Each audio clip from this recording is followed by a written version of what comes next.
हिमाचल प्रदेश की सियासत में एक ऐसी सीट है कांगड़ा। यहाँ की कहानी थोड़ी अलग है। यहाँ पार्टी का सिंबल उतना मायने नहीं रखता जितना उम्मीदवार का चेहरा रखता है। तो चलिए आज कांगड़ा की इसी पेचीदा सियासत को परत दर परत समझते हैं और देखते हैं कि यहाँ जीत का ब्लूप्रिंट आखिर कैसा दिखता है। तो हमारा रास्ता बिल्कुल साफ है। सबसे पहले समझेंगे कि कांगड़ा की पहेली है क्या, फिर वहां के वोटर्स की नब्ज को पकड़ने की कोशिश करेंगे। ये भी देखेंगे कि ये सीट बार बार स्विंग क्यों होती है। इसके बाद चुनावी मैदान के अलग अलग चेहरे को समझेंगे और हाँ, आखिर में उस ब्लूप्रिंट पर आएंगे जो यहां जीत का रास्ता दिखा सकता है। तो चलिए शुरू करते हैं। आखिर ये कांगड़ा की पहेली है क्या? वो कौन सी असल चुनौती है जो यहां की राजनीति को इतना अलग बनाती है?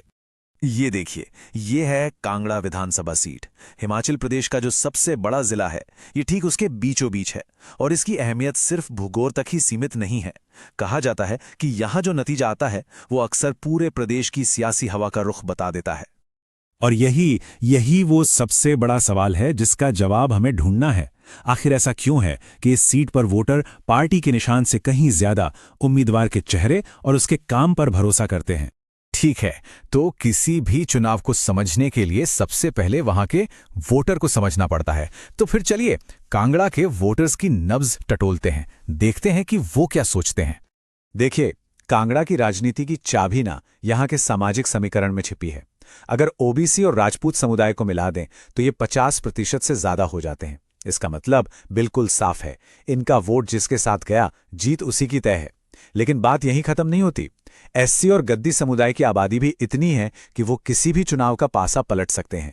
तो सवाल उठता है कि यहाँ के लोगों की असल शिकायतें क्या हैं, उन्हें कौन सी बातें परेशान कर रही हैं। पहली चीज, उन्हें लगता है कि राज्य सरकार उनकी अनदेखी कर रही है। दूसरी, सेंट्रल यूनिवर्सिटी का जो नॉर्थ कैंपस बनना था वो काम रुका पड़ा है। और तीसरी, गांवों में न तो बुनियादी ढांचा है और न ही युवाओं के लिए नौकरियां। अब ये सिर्फ विकास के मुद्दे नहीं रह गए हैं, ये वो चिंगारियां हैं जो किसी भी चुनाव में भड़क सकती हैं। अच्छा, अब जरा पिछले कुछ चुनावों के नतीजों पर नजर डालते हैं।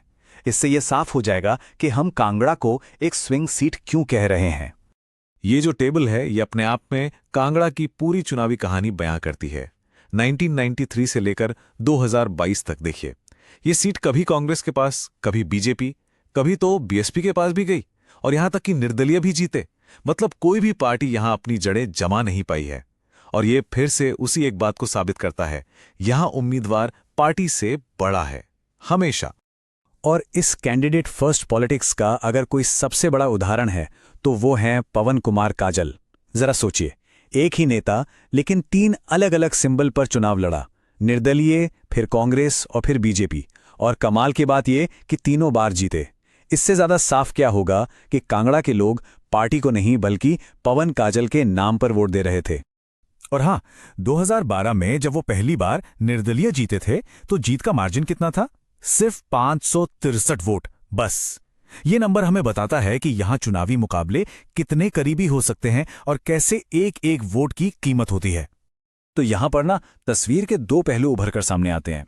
एक तरफ है पार्टी की अपनी अंदरूनी कमजोरी जो गुटबाजी और खींचतान के रूप में दिखती है, और दूसरी तरफ है एक बड़ा बाहरी मौका, वो है विकास के रुके हुए कामों को लेकर जनता का गुस्सा।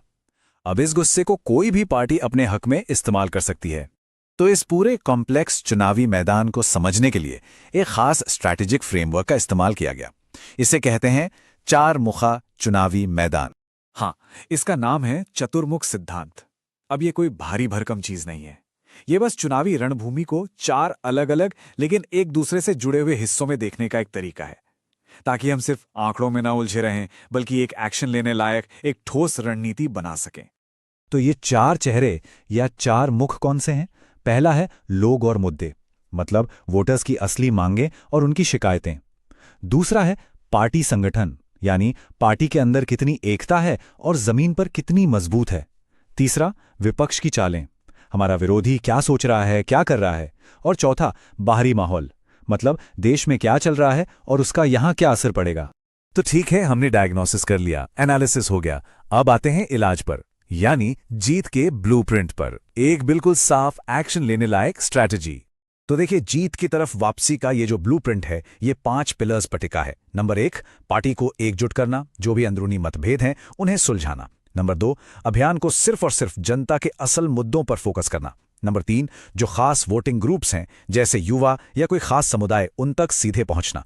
नंबर 4, डिजिटल फर्स्ट होना, मतलब सोशल मीडिया और व्हाट्सएप पर कैंपेन तेज करना। और आखिर में नंबर 5, जमीन पर कार्यकर्ताओं को एक्टिव करना, डिजिटल और ग्राउंड दोनों को साथ लेकर चलना। और इस रणनीति में सबसे ज्यादा जोर दिया गया है एक हाइपर लोकल और डिजिटल फर्स्ट अप्रोच पर। इसका क्या मतलब हुआ? इसका मतलब है बड़े बड़े भाषणों से ज्यादा जरूरी है टारगेटेड एड्स चलाना जो सही वोटर तक पहुंचे, स्वयं सेवकों के जरिए व्हाट्सएप ग्रुप चलाना और लोकल इन्फ्लुएंसर्स को जोड़कर उनके जरिए अपनी बात लोगों तक पहुंचाना। और आखिर में इस पूरी बात का सार एक लाइन में छिपा है जो स्रोत सामग्री से आती है।